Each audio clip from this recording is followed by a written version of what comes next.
Bon, tu n'as pas grimpé jusqu'au sommet de ce volcan pour en rater la meilleure partie, n'est-ce pas? Tu veux voir le cratère de tes propres yeux et ce n'est pas une petite barrière qui va t'en empêcher. Mais, oups, tu viens de tomber dedans. Oh là là! Alors, que va-t-il se passer maintenant? Ok, imagine la chute. La première chose que tu vas faire, c'est agiter les bras comme un oiseau. Mais pourquoi? Ça ne t'aidera pas. Ne t'inquiète pas, c'est ainsi. C'est un réflexe normal. On y reviendra tout à l'heure, mais pour l'instant, passons à autre chose. Dès le début, tu vas ressentir une forte poussée d'adrénaline.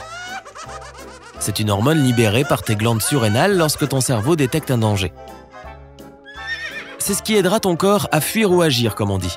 Je suis sûr que tu connais déjà très bien cette sensation. C'est celle que tu ressens quand tu te fais prendre en train de faire quelque chose de mal, de gênant ou lors de situations extrêmes. Ton cœur se met à battre à toute vitesse, les paumes de tes mains transpirent et ton visage rougit.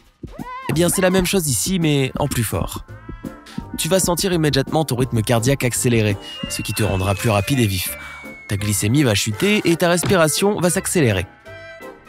Une respiration plus rapide signifie que plus d'oxygène alimentera ton cerveau et tes muscles, et le sucre consommé te donnera plus de concentration et de force. En d'autres termes, ton corps passera en mode survie et, comme tu le découvriras vite, tu vas quasiment te convertir en surhomme. Mais tu n'es pas non plus Superman, mon pauvre ami, et tu ne pourras jamais voler, à moins d'avoir un jetpack. Attends, en fait, même un jetpack fondrait. La température à l'intérieur d'un volcan peut atteindre 1000 degrés Celsius. Cela signifie qu'à peu près tout sauf du titane ou du platine, qui ne fondent qu'à partir de 1600 degrés Celsius, y fondraient comme neige au soleil.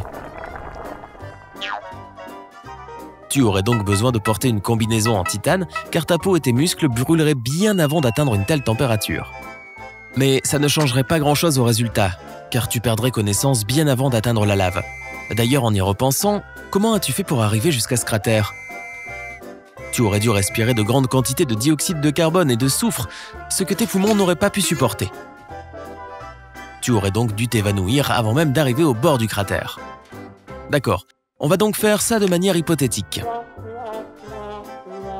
Pas de jetpack, pas de combinaison en titane. Disons que la gravité te rapproche de plus en plus de ce sac de lave. Tu vas toucher le fond d'une seconde à l'autre. Imagine ça, la chambre magmatique. Tu as battu des ailes et bien sûr, tu ne t'es pas envolé. En fait, tu as surtout l'air d'un singe qui tombe d'un arbre. Eh oui, on agite instantanément les bras lorsqu'on tombe, car c'est un instinct venant de nos ancêtres primates. Du moins, selon la théorie de l'évolution de Charles Darwin. Selon lui, avant même que l'homme ne vive dans des cavernes, il ressemblait plus à un singe et il vivait dans les arbres. C'est pourquoi, lorsqu'il tombait d'une branche, il agitait automatiquement les bras pour augmenter ses chances d'attraper une autre branche. Ce réflexe lui évitait non seulement de tomber comme une pomme, mais aussi d'atterrir directement dans la gueule d'un tigre à dents de sabre. Et plusieurs milliers de générations plus tard, ce réflexe persiste encore. Et bonne nouvelle, c'est ce qui pourrait te sauver si tu tombais dans ce cratère. Plus tu agites les bras, plus tu auras de chances de te rattraper à une pierre. Dans une situation aussi catastrophique, te rattraper à une corniche serait d'ailleurs ta seule chance de survivre. Tu dois te dire, me retrouver suspendu ne m'aiderait pas, je suis incapable de faire une traction.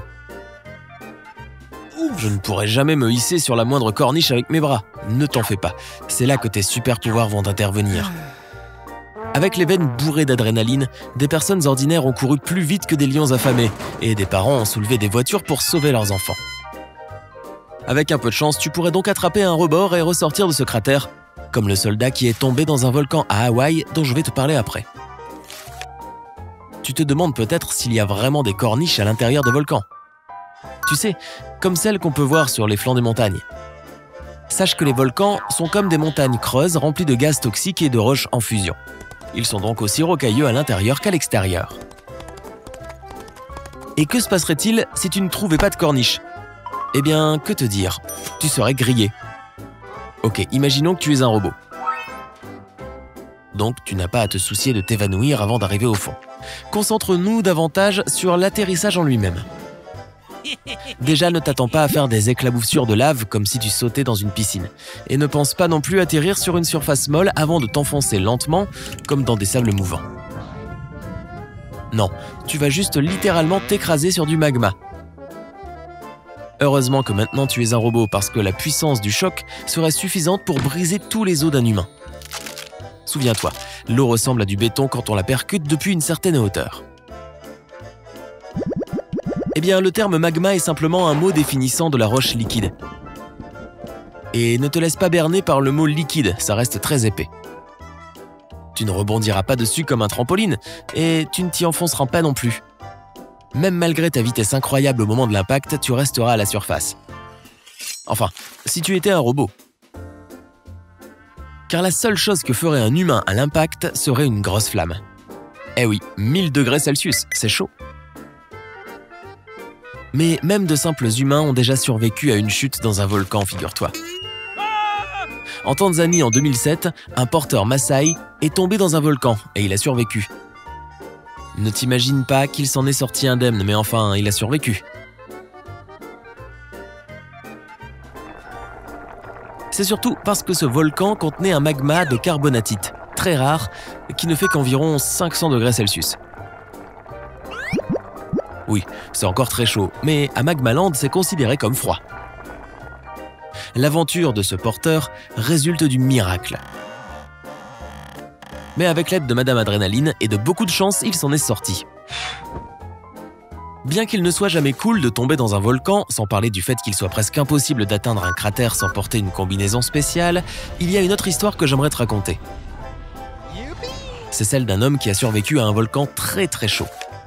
En mai 2019, un soldat de 32 ans a sauté par-dessus la rambarde de sécurité de Kilauea, un volcan très actif situé à Hawaï.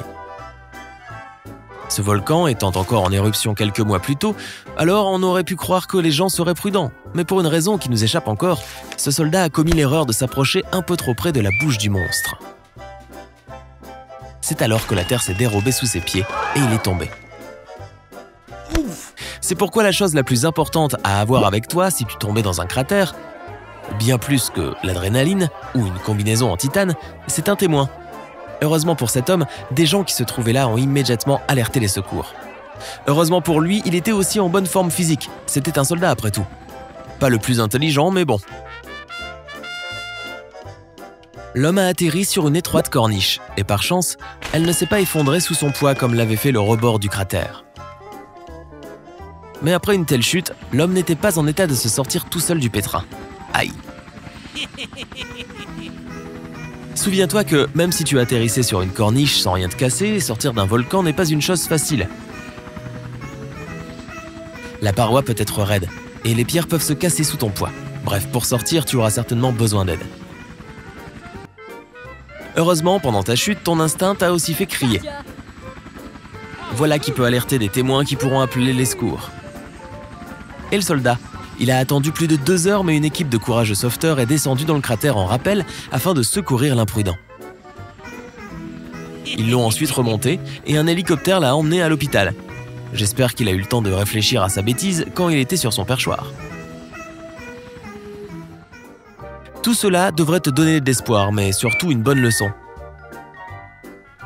Quand il y a une barrière quelque part, c'est généralement pour une bonne raison. Alors reste toujours du bon côté. Et ne pars pas tout de suite, mets un pouce en l'air si tu as appris quelque chose aujourd'hui et partage cette vidéo avec tes amis. Nous avons d'ailleurs plein d'autres vidéos à te montrer. Il te suffit de cliquer sur celle de gauche ou de droite et c'est parti. À bientôt!